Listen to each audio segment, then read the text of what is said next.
If you have created a brick wall in Substance Designer, then you know how hard it is to make it look like this. And the worst part is that when you think that you are done, it still feels incomplete, like something really important is missing. But you don't see it. You have bricks, mortar, maybe some other elements, but there's still something that is in front of you that you don't know why it's not working. Today we're going to talk about that, and that is grout. And grout is one of the most important elements in a brick wall. The reason is because in order to have a really realistic brick wall, you're going to need to blend it organically with the bricks. But let's get a little more specific. Grout is not just another element. It's part of the material and the composition, and the main reason for that is because they need to exist together in order to become one. What do I mean with this? In order to build a brick wall, you need the grout to stick every single brick, and that is really important, because if we understand how these brick walls work and how they are built, then you can build a better one in Substance Designer. So let's jump into Substance Designer and start with the main thing that you're gonna need in order to build a good grout for your brick walls. The first part is, where do we start with grout? And grout actually starts in the brick pattern. So as you can see, now we are in Substance Designer. Yes, this is an old material that I showed at the beginning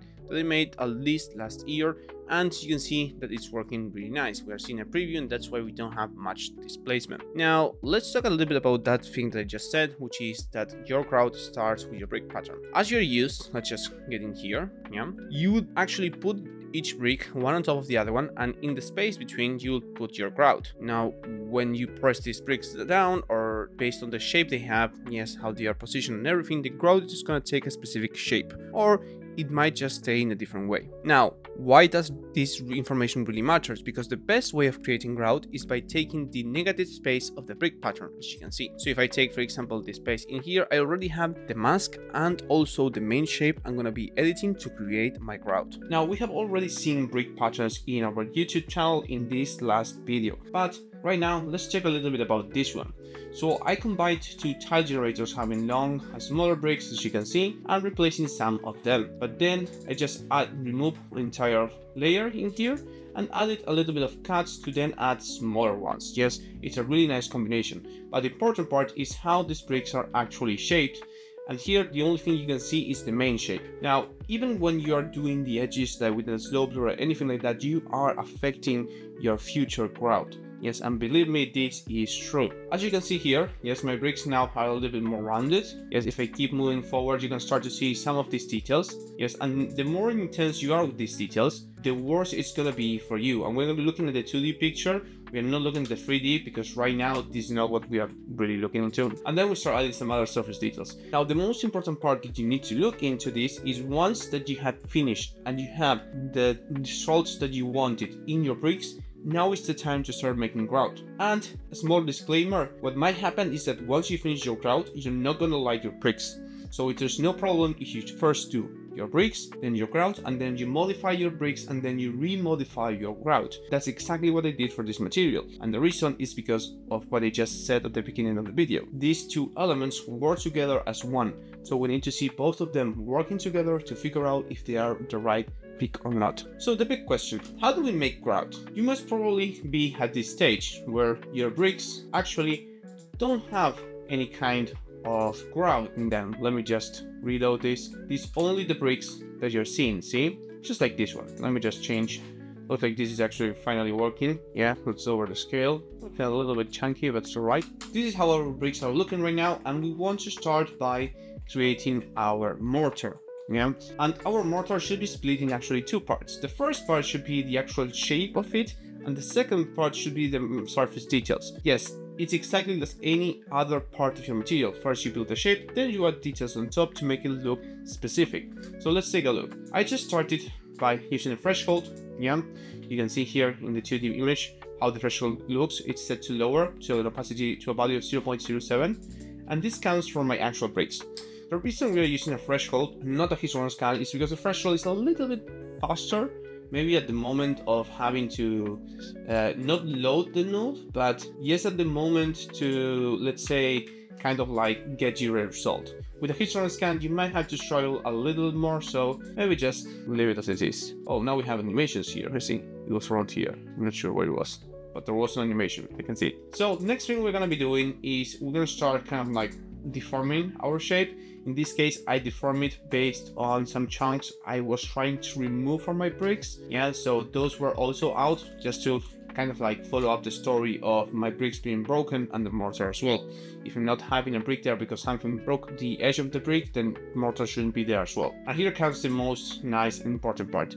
In this case, yes, I did something different. I used a bevel. Yeah. First one was with a negative value, second one was with a positive value, but always with smoothing, as you can see.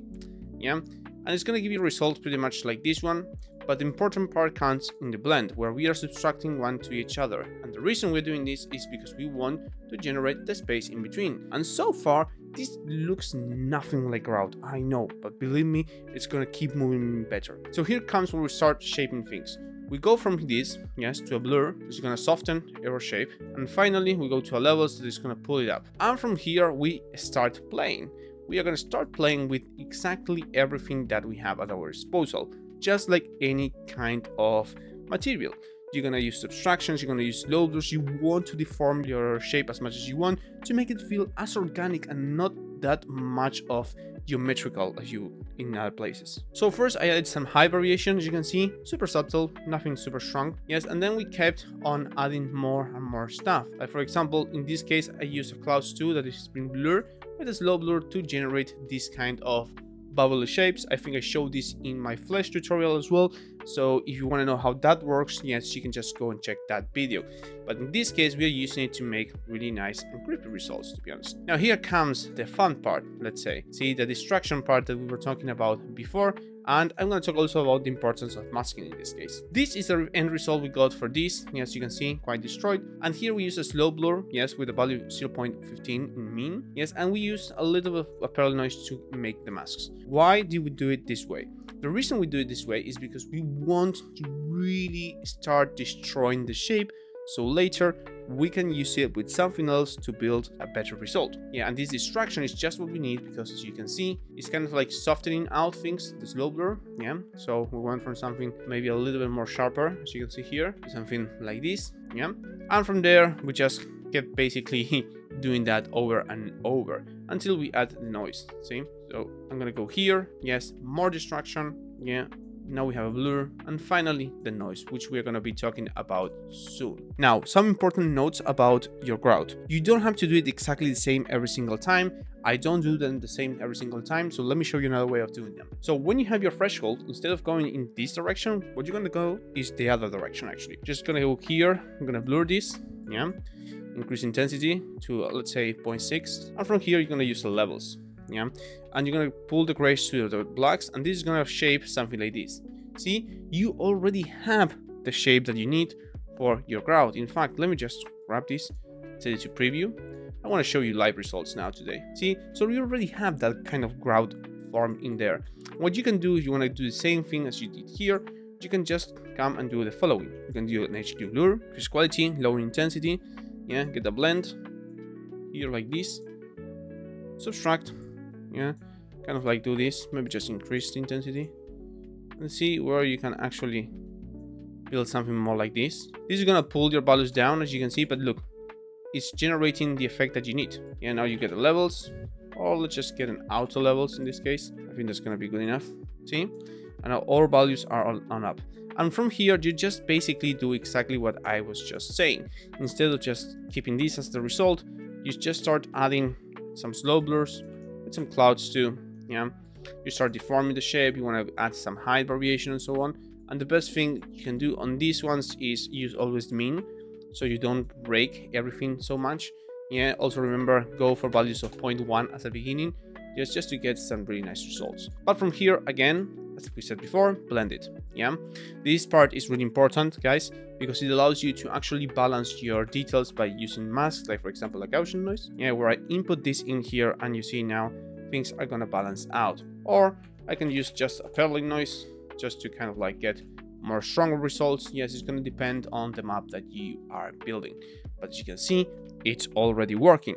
And you can keep trying to make different things. Like for example, if you want this to feel a little bit drippy, you can just go for a directional warp. Yeah, go in here and get a fluid map.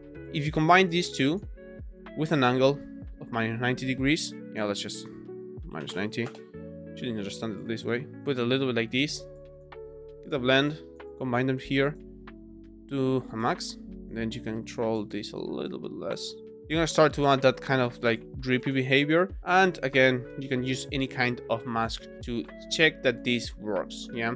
Now, this is not the best or most effective part. I would kind of like try to do it maybe a little bit better than this. Yeah. Just don't copy this last step. This is just an idea for you to actually start exploring. And if you find something that is really useful, let me know below in the comments. Now let's go to the part that most people have a lot of problem, and that's making the surface details of the grout or the micro surfaces. One of the best things you can do for this is actually have a normal node. Why? If I show you right now the grayscale map of the surface detail, you're not gonna understand anything because there's no actually way of you seeing how this is actually turning out, because these are just pixels. But the normal map translates those pixels to something that you can see, and this looks great.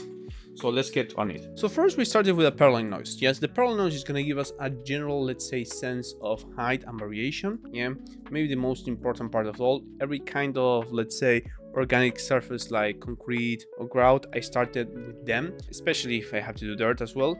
And then I use a high pass grayscale to make this a little bit flatter. I know it looks like it's actually really flat, but believe me when I tell you there's still something going on. And the reason for that is because then we're going to start adding noises. Yeah. And the more noises we add, yes, the more information there's going to be here, and the more we're going to have to kind of like trick them. Now in here, I'm using a copy, yes, a mode with a black and spots white run, because it has these kind of really small circles, and that's how actually grout is, kind of like a mixture of small stones with other things. But it's so fine that you can barely see them. So I'm gonna keep adding a little more of this noise. Black and white spots 3, yes, another copy, same intensity, see? And this starts to kind of like add noise, but still too strong, still too defined, because if we look into it, you're gonna see you can still see these kind of spheres that these two noises have. So we need to add more. So we add a third one, yes, which has these kinds, and we blur them and create maybe a little bigger spots. Yeah, see? Now we don't only have the small ones that we had at the beginning, we are adding medium to big. Yes, and that's something you always need to remember. With any material you're building something, even if it is a small surface, you always need to go for small, medium, and big in all kinds of shapes. So if concrete has small kind of like bubbles or stones or circles, you need to go from what it is small, medium to big. So now we have this really nice base, but it's not done, it's not finished. Yeah, so we're gonna go to the next one, which is an overlay. Yeah, with another node called Dirt 4. And this is just gonna lower a little bit, yes, our results. Like for example, if I put it here, because I don't want to affect the overall line, that's a lot of nodes. You can see the effect it has, yeah, the overlay, kind of like overlaying one image with the other one. Yeah, that's the most idea. Now what we're gonna do is, grout is like, the surface of grout is actually so small that it's really hard for us to see. So I use a safe transform to make it even smaller. Yeah, but in this case, looks like I actually deactivated this because it's on 1, and the only thing I did is I set it to random. So basically you can skip this part, but if you ever want to kind of like make it tile, as you can just go here, safe transform, you do a 2, and that's pretty much it. Now let's see the other steps, because this is the most important part, most probably. First thing we do, yes, if we use a high pass grayscale, yes, we want to remove a little bit of the background. Yes, see, now we don't have that space that we used to have, where you can see actually the end of the shapes. Yeah, now everything is kind of like at the same level. And here's the most important part, yeah, the non-uniform color with a mean darken. And yes, this is my master for sculpting these kind of surfaces, because as you can see, it just makes everything kind of like flat. Yeah, and this already looks like some kind of concrete that you might find out there. If we check the normal map, see how we go from this really noisy version, yes, or let's just go this very noisy version to this one, which is a little more flat. Yeah, and this could already be some kind of mortar or noise or any kind of concrete that you might want, but I wanted to be super specific, so let's just move forward. With the levels, we pull this up a little bit to add a little extra contrast that we lost. Yeah, see how this is now looking, and from there we start adding more micro details. See, now we're gonna start more noise, we're gonna start to add more smaller shapes to this. Yeah, and this is going to start to get better and better as we still start adding. I use a small blur to kind of like give it, I mean, add a little bit of softness to it, but to be honest, it's not making that much. If you want to add it, I would suggest it. We are using intensity of 0.04. Yes, I'm not taking blades and samples to maximum. I'm just going 9 by 9. Now, here's where the fun part begins, and it's where we actually blend things here, as you see it, to make new noises, and from there, yes, we kind of generate a new noise that is going to be all blended together. And this is the fun part on it, is that we had to create our own one. In our own version, what I did, yes, is I basically create a mask where I could make this a little bit better and more organic. And the way I did this was by using a shape and a blur to make these soft edges. And instead of just kind of like multiplying them one by each other, what I did is I used the information of the same grunge I was taking in, used it with a multi-directional warp, so I can make the edges a little bit kind of like more noisy as the actual image. So that gives me more values in here and a softer result, because if I were to just go for this one, yes, the line would still be there and it was a little bit uncomfortable. So next thing was getting all of this into a tile generator. This is how I actually do grunges. Usually I would do more than one, but in this case I just did black and white spots too. And the main reason I use this is because you have a lot of really small spots which are quite sharp, like pixels. Now in here you just want to make everything random and you want to fill as much space as you can, but you need to make sure that in the end you have the blending mode set to max. If you have this to add, what's going to happen is this. It's just horrible, pure white. We want variation what we're adding. So from here we're going to go for levels, remove a little of the information, and use a high pass to remove the background. Again, we're kind of like putting all steady. And this is where things start to get a little bit funny because this is the first part, but it's not the last one actually. This kind of like keeps on. If you see here, the cement keeps on here, and there's a lot of more things that you can add to your material. Now, how do we blend this? So what I usually do is I get a blend node and I multiply one by the other one, and then I do some final touches. So in here we have everything added, and then with a little bit of extra details, you see how now I'm using directional warp as I show you for to add a little bit of extra to it, using some masks to just control the information. However, this is not the end. And let me show you why. This is how the material looks with the grout included, but the reality is that the grout has been split in 3 parts, and the reason for that is to have more control. Now these 3 parts are basically the cement drops and also this smaller version of the cement drops, as you can see. All of them are working together and they are in different places, making these more realistic and kind of adding a little bit of story. Like if someone built this, actually kind of like missed some spots, so they kind of like f***ed up. So let's take a look on how I turned this into an actual drops of concrete. And for this, I had to be honest, this is not my creation. Actually, this is one of my students' creation. He was great when he was at uni with me, and he made a really nice system for this kind of drops, which include a lot of really nice shapes. So let's go over it. So first thing he did, yes, is he created, yes, this kind of noise, as you can see here. It just feels like a simple noise, but then he starts refining it. Now, how does he refine it? He adds more noise, then he blurs it, but the secret comes in the warp. Once you have the image blurred, he uses a warp, yes, to generate this kind of deforming shapes, which look quite solid. This is similar in a way to the result we achieved before, but in this case it's more, let's say, procedural. It gives different shapes, maybe some bigger shapes, but still you don't have much control as you're making everything kind of like the same. Now, what are we using on the top? We're using a perling noise, which a histogram scan, yes, taking a lot of that information, and using a max lighten to get some Gaussian, to get some spots that are up, some spots that are going to be down.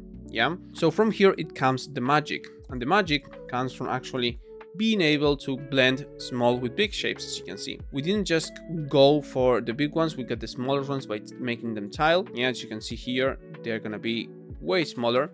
And from there we came down here and we start adding them.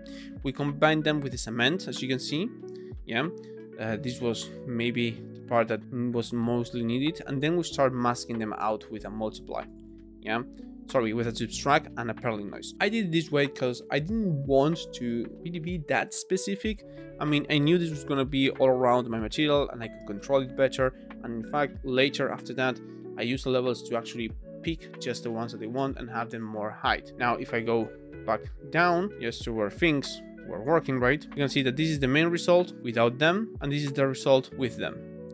I know it's just doesn't really much of a change right now, but when you start adding other things, it starts to make a difference. And the other thing that makes a difference are other kind of drapes, like these ones, for example, which are kind of like with a different shape.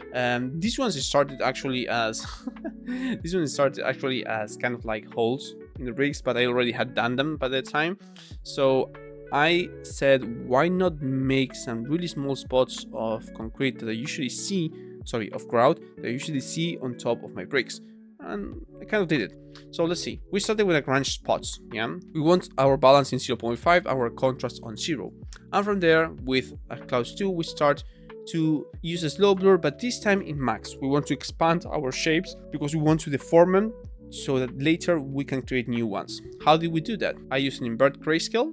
I blur this, yes, and I subtract it. Yeah, this generates this really nice soft version. I'm not sure if by using a non-uniform blur I could get actually the same result. Let me just check with you a little bit. Kind of similar, yeah, but we still have some of these kind of like shapes.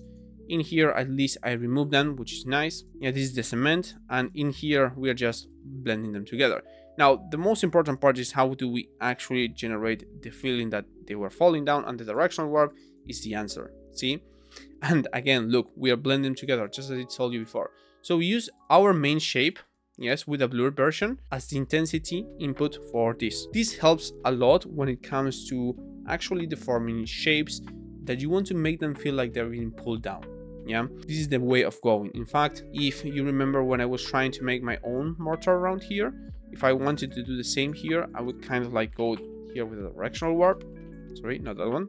With a directional warp, and from here a small blur, pull this in, this one like this. See how now it's starting to take shape? Yeah, pull this like that, and it started to pull down following the shape that you have created before. See? So it works, at least in this case. But I might have something for another video where I can show you a more advanced technique. So now we're gonna go to the second directional warp. This has a directional blur, same angle, minus 90 degrees. Yeah, we're gonna pull them down, and the reason for this is because we're blending them together. Just to go from this to this, add a little bit more of this kind of drip on the bottom. In some of them, they might not look that much, but that's alright, because at the end, the result was great. These are all the steps that you need to take over in order to create your own grout. However, I will suggest you something. If you're making your own brick wall, be sure that the grout you need to make is similar to the one I made, and if not, make changes based on that. The most important parts are how you start your grout and how you start shaping it. Remember that you can use slow blurs, directional warps, you can use any kind of tool that you have at your advantage. You can even use a non-uniform directional warp to make it look 3D. But if you need more help, I have a free Discord community for everyone. You can join us with a link in the description of this video, and I'm always there giving a hand with the help of other professional artists of the game art industry. I hope you enjoyed this video, and if you want to learn more about bricks, we have a lot of other tutorials for you in here.